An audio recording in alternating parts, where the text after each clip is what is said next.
Fala galera, seja bem-vindo ao canal Guiteles na área e vamos lá para mais um dia de análise do mercado cripto. Hoje um pouco diferente, em um horário diferente, para aquelas pessoas que estão no canal Telegram sabem que eu estou no Brasil exatamente nesse período, mas nem por isso a gente vai deixar de fazer a nossa análise diária. Beleza? Se a gente não tiver, obviamente, a mesma qualidade de áudio e vídeo que a gente tem no canal, lá no estúdio nos Estados Unidos, obviamente é porque eu não estou com toda a estrutura aqui. Mas a gente vai tentar entregar o melhor conteúdo possível para vocês ao longo desses próximos dias. Beleza? Bom, se você não é inscrito no canal, considere se inscrever. Aqui eu trago mega conteúdo todos os dias da semana, principalmente quando eu falo sobre análise on-chain. E caso esse conteúdo faça sentido para você, deixa seu like para dar aquela força pro canal e para mostrar que o conteúdo está sendo relevante, beleza? Bom, primeiro passo para a gente olhar aqui, a gente vai simplesmente buscar a volatilidade do mercado, beleza? Quando eu olho exatamente porque a gente tem de volatilidade, a gente vê que a volatilidade ela está muito baixa nesses últimos dias.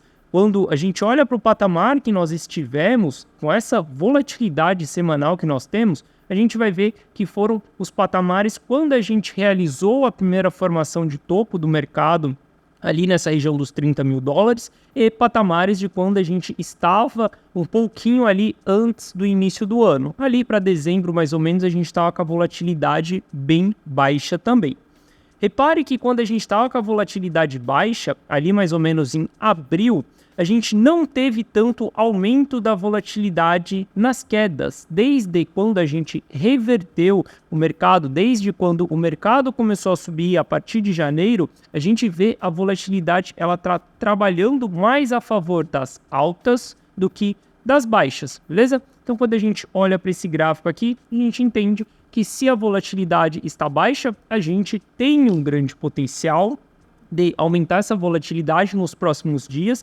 E como o mercado está mostrando que essa volatilidade ela está trabalhando a favor das altas, a gente pode ter movimentação de alta.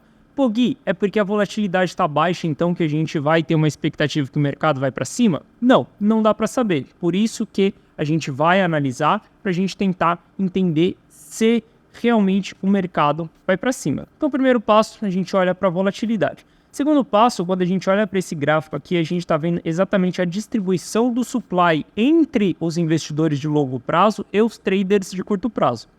Quando a gente olha para essa região azul aqui, é tudo que já se passou 155 dias. Então a gente pode considerar que os long-term holders são as pessoas que estão sendo consideradas ali de fevereiro para trás. Dentro dessa fase vermelha aqui, a gente ainda não consegue saber quem é long-term holder ou não. Algo que eu sempre comento com vocês é que a métrica de long-term holder ela é muito ingrata, porque ela leva 6 meses para poder subir. A gente só vai saber se a pessoa se tornou long-term holder ou não, se aquela moeda ela maturou ou não na carteira da pessoa, depois de 6 meses. Antes dos 6 meses, essas moedas são consideradas de investidor de curto prazo. E quando a gente olha para isso daqui, exatamente, a gente vê que a métrica do long term holder, ela segue acumulando. E a gente não está nem considerando períodos onde o long term holder teve a oportunidade de comprar ali nos 24 mil dólares. A gente não está considerando todo esse período aqui que nós tivemos de retração do ativo, onde mais uma vez a gente foi voltar lá nos 25 mil dólares, né? Aqui a gente foi lá nos 20 mil dólares e a gente ainda não considera esses long-term holders, porque somente quando esse gráfico ficar azul a partir daqui, a gente vai saber quanto de moedas que os long-term holders compraram. Mas qual que é o interessante da gente ver isso daqui? Eu analiso diariamente esse gráfico aqui, porque para mim ele é um dos maiores indicadores que a gente tem dentro do BTC. E quando a gente olha, cada vez mais a gente está tendo essas duas linhas abrindo um espaço maior. Se a gente olhar para o ciclo anterior, a gente vai ver que não tinha tanta diferença entre essas duas linhas. Isso daqui mostra que nesse ciclo a gente está vivenciando a maior acumulação de Bitcoin. Cara, quem me segue aqui no canal já sabe disso, isso daqui não é nenhuma novidade, mas é algo muito relevante. Se estamos vivendo a maior acumulação, onde a gente tem a maior quantidade de investidores pensando no longo prazo. Agora, a gente tem todo esse bafafá que está na mídia sobre a aprovação de ETF da BlackRock sobre Bitcoin. Provavelmente os caras vão solicitar sobre Ethereum também. Quando a gente olha para a Fidelity, todo mundo está solicitando aprovação de ETF. E esses ETFs são ETFs Spot. Quando a gente tem um ETF Spot, todas essas gestoras, elas precisam ter o ativo sobre custódia. E a gente vê que mesmo esses caras estando fora do mercado, a gente tem a maior acumulação da história. Cara, é um jogo onde não dá para a gente ficar fora disso. Porque pensa só, se a gente está vendo a maior acumulação, se os próprios investidores do Bitcoin, eles estão acumulando com consistência, quem dirá quando esses caras entrarem? Quem dirá quando a BlackRock entrar? Quem dirá quando a gente tiver Fidelity entrando dentro do Bitcoin? Então, quando eu olho para isso daqui, métrica super saudável. Continuo super bullish quando eu vejo esse tipo de indicador.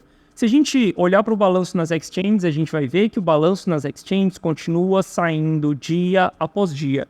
Passamos o final de semana e mais alguns dias a gente tem remoção de Bitcoin de dentro das exchanges. A gente já está num patamar ali de 11,5% dos Bitcoins circulantes, eles estão exatamente na mão estão exatamente nas corretoras, a gente só tem apenas 11%, não estava compartilhando o gráfico aqui com vocês, mas é esse gráfico aqui.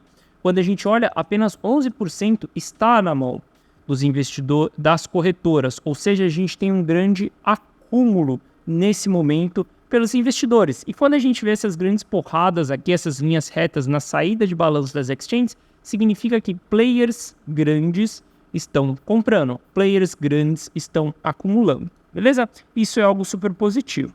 Bom, muito se fala que a gente pode entregar um pullback também no mercado, né? A gente subiu, saiu dos 25, bateu os 30 ali, o mercado está lateralizando e pode ser que a gente entregue um pullback.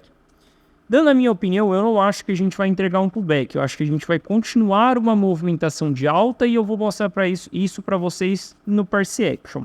Mas caso a gente tenha um pullback, zonas que eu vou olhar com interesse de compra é exatamente nessa linha azul, onde a gente tem o custo do investidor de curto prazo. Hoje, se a gente olhar para o custo do investidor de curto prazo, ele está nos 27.700. Ou seja, se a gente construir um pullback no mercado, eu não acredito que esse pullback ele será abaixo dos 27 mil dólares. Obviamente, a gente pode dar uma agulhada e voltar, como cá atrás, a gente agulhou os 25 ali e depois voltou, mas eu não acredito que a gente vai muito longe do que isso daqui, caso a gente faça um pullback. Não acredito que ele vai acontecer. Eu acredito que a gente vai ter o mercado se movimentando para cima nos próximos dias. Bom, se a gente olhar para o MACD, a gente vai ver que o MACD ele está com sinal negativo. Só que das duas últimas vezes, desde janeiro, quando a gente iniciou essa movimentação de alta, das duas últimas vezes que a gente fez retração no mercado, primeiro o MACD criou uma divergência antes da gente entregar a queda. E é exatamente isso que eu vou mostrar para vocês no Price Action. Saca só, se a gente olhar para a primeira movimentação de alta que a gente teve ali em janeiro, em fevereiro, a gente vai ver que construímos um topo, dois topos ascendentes, né? A gente teve o primeiro topo, o segundo topo ascendente, enquanto o MACD construiu dois topos descendentes, divergência no MACD. Se a gente olha exatamente para o segundo topo que nós formamos ali entre março e abril, a gente vai ver que tivemos o mesmo padrão, aonde formamos topos ascendentes, um topo mais alto que o topo anterior, e a gente formou simplesmente um topo descendente no MACD. Ou seja, quando a gente olha para a história do mercado, o que ele nos contou cá atrás, tivemos sinal de venda no MACD exatamente no primeiro topo. Quando a gente olha para essa movimentação, mesma coisa, tivemos sinal de venda no MACD no primeiro topo. E quando a gente olha para essa movimentação que nós estamos agora, a gente tem sinal de venda no MACD. Se a gente olhar o histograma do MACD, cruzou para baixo, a gente tem um sinal de venda. Só que eu sempre vou analisar o mercado em fases, tanto a fase de alta, a fase de baixa, até que aquela fase seja encerrada, a gente sempre vai procurar os mesmos padrões. E quando eu olho buscando os padrões anteriores, eu vejo que o MACD ainda não construiu uma divergência. Então, qual que é a visão do Gui Telles? A gente está lateralizando durante esse período aqui, tá construindo uma consolidação dentro dessa região, canal superlateral, que a gente já vem falando há dias aqui dentro. Só que eu acredito que a gente vai esticar uma movimentação de alta, aonde a gente pode chegar nos 32, nos 34, não sei exatamente aonde a gente vai chegar, a gente vai analisando conforme o mercado for se movimentando. Mas eu vejo que essa movimentação de alta ela pode construir uma divergência no MACD para, a partir daí, a gente entregar um novo pullback, um pullback mais longo. Como foi esse pullback cá atrás, um pullback mais longo, e como foi esse pullback cá atrás também, um pullback mais longo. Então, olhando para tudo isso daqui, eu acredito que a gente vai ter movimentações de alta, principalmente se eu olhar para o fechamento do Bitcoin no semanal. Saca só, no fechamento semanal que nós temos está tudo muito bullish. Inclusive, até o MACD cruzou o histograma para cima no fechamento semanal. No fechamento diário, a gente tem sinais bearish, mas no fechamento semanal, a gente tem sinais bullish. Então, por conta disso, por conta desses sinais bullish no semanal, eu acredito que a gente pode continuar esticando essa movimentação de alta. A gente já está indo para a segunda semana. Obviamente, estou gravando esse vídeo para vocês no domingo. A gente não fechou ainda o candle. A gente precisa do candle fechado para a gente poder tomar uma decisão em cima da história do candle. Mas quando a gente olha aqui, se não tivermos grandes movimentações, daqui até o final do dia, até às 8 da noite, no fechamento, a gente vai ter dois candles laterais, dois candles de indecisão vindo de um candle com muita força.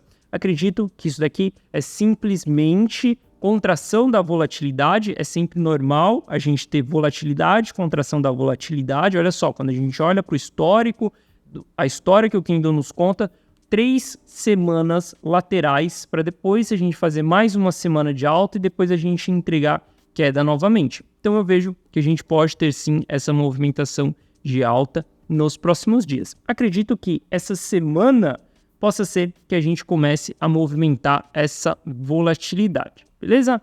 Bom, e quando a gente olha exatamente para o Ether, a gente vai ver que o Ether está em canal lateral também, mas, opa, calma aí que eu não estava compartilhando a tela com vocês. Saca só, a divergência que eu falei com vocês aqui no MACD, quando a gente olha para o diário, a gente tem exatamente essas duas formações de topo aqui. Acho que ficou claro para todo mundo, não compartilhei a tela, mas beleza. Quando a gente olha aqui, a gente teve essa divergência, e quando a gente olha para esse outro topo aqui que nós tivemos também, a gente também teve divergência. Então, estou esperando uma divergência aqui, beleza? Bom, Ether segue no seu canal lateral aí também, acompanhando Bitcoin. Quando a gente olha, a única diferença é que o Ether no semanal, a gente não vai ter um MACD tão saudável quanto o Bitcoin. Tá querendo cruzar, mas ainda não cruzou dentro do semanal, beleza? Hoje eu tô um pouco sem tempo, é domingo aqui, mas amanhã eu quero falar de algo super importante com vocês, sobre o RPD, que é exatamente a distribuição, como que nós estamos entre o Bitcoin, como que a gente está exatamente com o acúmulo do Long Term Holder, quais são as faixas que a gente está tendo distribuição e quais são as faixas que a gente está tendo acumulação, beleza? Amanhã eu quero trazer novamente uma análise aqui para vocês. Trouxe essa análise aqui no domingo, mas para a gente fazer uma atualização e para falar para vocês que estou aqui no Brasil, então a gente vai ter análise aí um pouco diferente. Caso a gente atrase aí com os vídeos ao longo da semana, né? Vocês estão acostumados a ver o vídeo ao meio-dia subindo, é simplesmente por conta dessas férias que eu estou aqui no Brasil, beleza?